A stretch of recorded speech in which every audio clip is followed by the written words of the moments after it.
This then is the guidance film for the next assessment that you're undertaking in history, and it's a new style of assessment, different from the essays that you've been practicing up to now.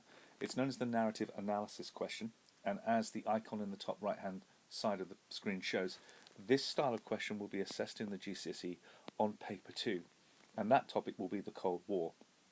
Now, that means that the other guidance film that's indicated down here at the bottom, which is further guidance on answering this particular style of question, that will all be about topic material concerning the Cold War that you may and probably not know anything about at the moment.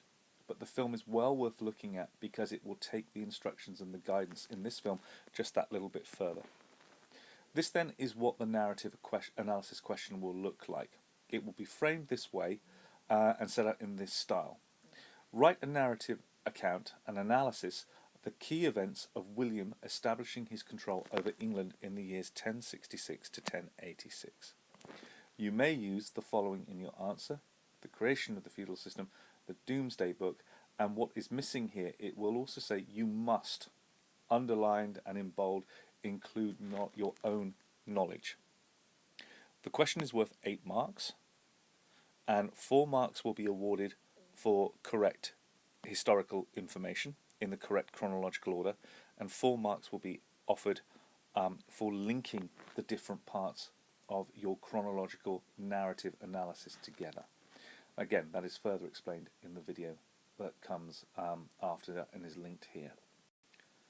Okay, so what exactly are we looking for in the narrative analysis?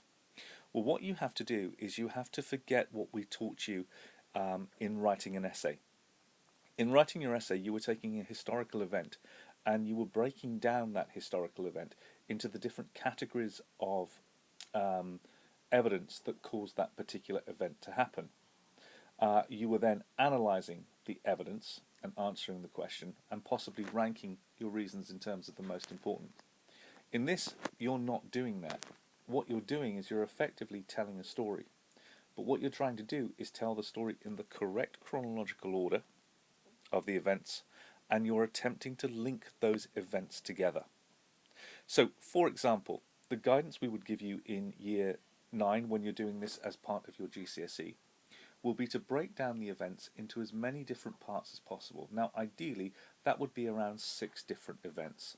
And then what you're going to try and do is link these different elements together using the language of linkages that are listed down here. Now, in your first attempt, what we're actually asking you to do is look at 3 and link those together.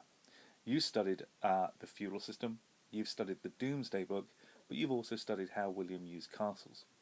So castles could be used as your own knowledge.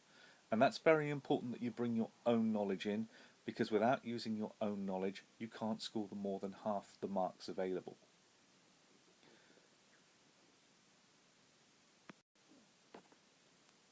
Now, a suggested writing frame has been provided here for you.